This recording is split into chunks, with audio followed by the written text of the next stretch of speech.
Good morning. I'm Josh. Hello, I'm Banks. This is Odd Places. We're going viral, of course. We are. We are. Let me move this up just a little bit. There we go. Josh, we talked about life equals time in the past. So there is a concept of a colloquialism that people speak, and it's money. Time is money. What does that mean? Time is money. Well, if time is life and time is money, then I guess life is, isn't that the corollary, the associative principle? A equals B, B equals C, A equals C. Yeah.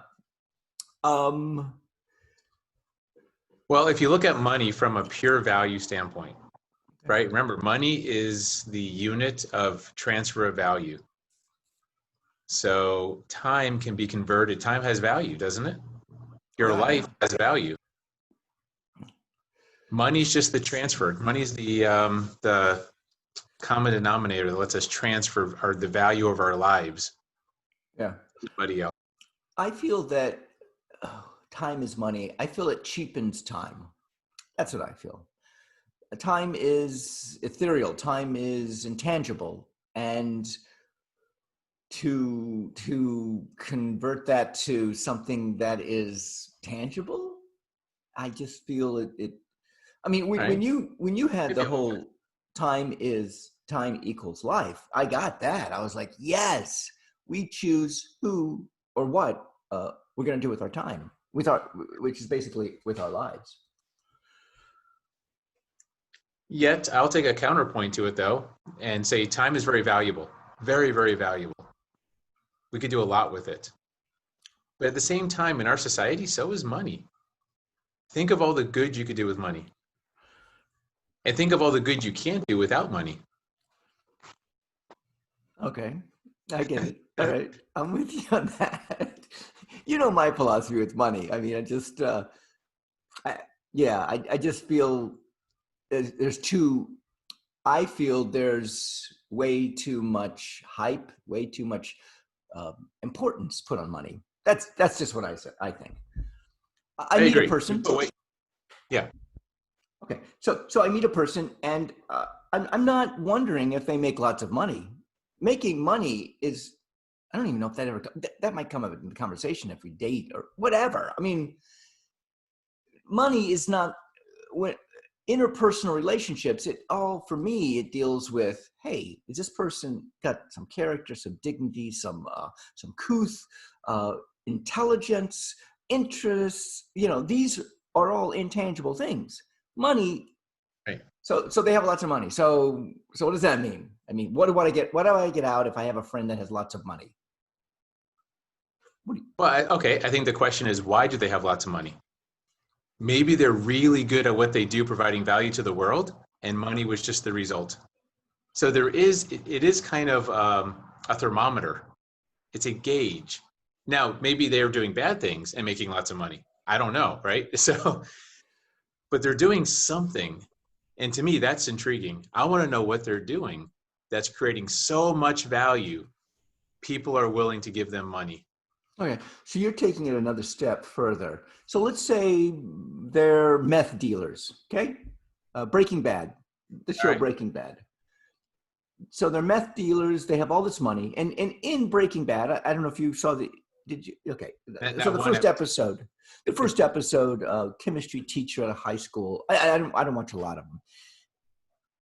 Chemistry teacher at a high school had issues with his son, medical issues, was unable to pay for it, had to find a way to pay for it, and was like, what can I do? Well, he was a chemistry teacher, so he knew chemistry. And that's what I remember because of it. So his reasoning for being a meth dealer was to save his son. How can you argue that? I mean, It's a tough one. oh my gosh, yeah. So that goes to do the ends justify the means? That's that classic and then Yeah. classic. Yeah. Okay, I'm going to save my kid so that other people die from meth. Basically, I mean, Not directly, but maybe they definitely get addicted. You're definitely being being a supplier. You're an enabler for sure. Right, right, right.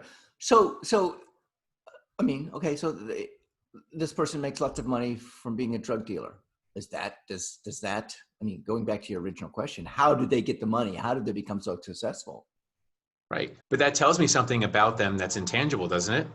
That lets me judge them on something that their character, on their behavior. And I might see that person like that and be like, I want nothing to do with you. That's just not consistent with my values. Have a nice day. See, we got right back to the life, right back to the intangible. So All I'm right. guessing your view is money isn't important, or is that kind of what you're saying? Like just Uh, my viewpoint is money is not the most important thing. Okay, let's okay, start there. all And right. money, it's just a ways to me. I mean, it's so that I can live where I live. It's so that I can, do what to do what I want to do. So let's say I want to farm all day. So I gotta find a way to make money so that I can farm all day. And if that's if that's growing marijuana and being a drug dealer, you know, I'm just throwing that out there. Can I place an order right now? Like, is this an advertisement for, uh, for Banks, Bongs, and Bush? Yeah. Actually, that would be a great name. Banks, Bong, and Bush. and and turnips. And Um, turnip, of course. so You gotta so have my turnips. the way money for me is so that I can live the lifestyle I want. And I, my lifestyle is fairly meager, just, mild. I'm not extravagant. I don't want lots of things. And we've talked about this. I want to find a way not to spend money. That's what I want to But you know what's ironic about that statement that money isn't important? The irony of it is the more money we have, the less important it is. The less money we have, the more important it becomes. Isn't that do. interesting? Oh, man. Um, that's a generalization. And I will go along with it. I will go along with it. You're right. You're right. And it's, yeah.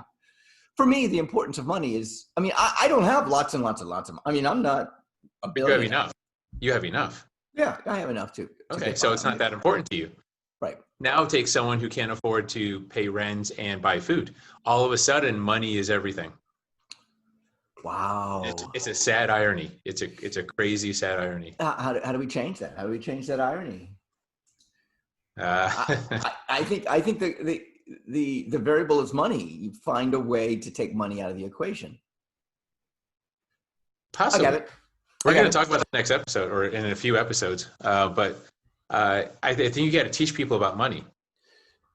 You got to teach people not to hate money. We're brought Okay. up hating money. We got to stop that crap. All right. All right. What if we're just indifferent to money?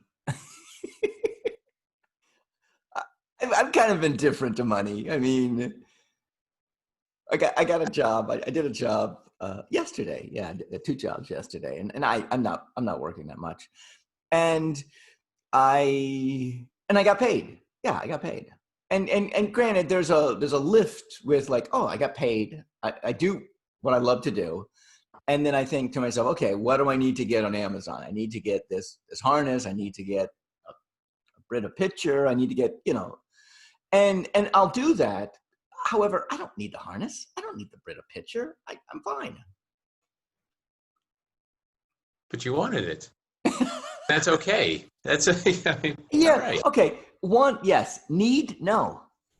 And and Okay. and want and need is a great when you can differentiate between the two of those. I okay. Let's say I need a house. I need air. I need water. I need food. House, water, Oh, food. I need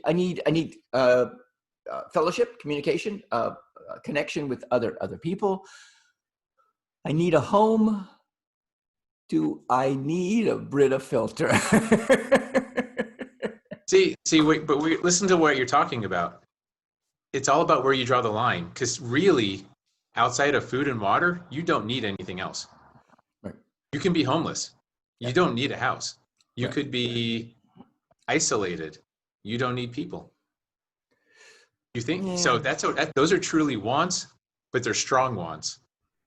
So again, where do you draw the line between need and want? Right at the Brita filter. Right at the Brita filter, apparently. Right at the Zero water filter. on one side of the filter is the needs, on the other side of the filter is the wants, and sometimes they just pass right through. Exactly. I'm going to throw this out at you. If we can, as a civilization, get to a point where the basics of life are taken care of, okay? Collectively, it's very socialism. It's highly. However, we're not far from socialism in this country. So when all right, Mr. Commie, let's sure. Isn't that the right insult? I'm trying to figure out what's the right word to insult you. Like, should I call you fascist or commie? I don't care. I don't care. Okay. The point I'm making is if we can reach the basic needs for everybody, let's say it's $1,000 a month. We can collectively make sure you make $1,000 a month, you don't get it. You make less than $1,000 a month, you get it. Now, that might influence people to stay below 1,000. I'm not going to work because I get $1,000 a month. Yeah. We're going to talk about that in a few episodes, actually. We're going to come up with a solution to that. I'm Banks. I'm Josh. Places going viral. Viral.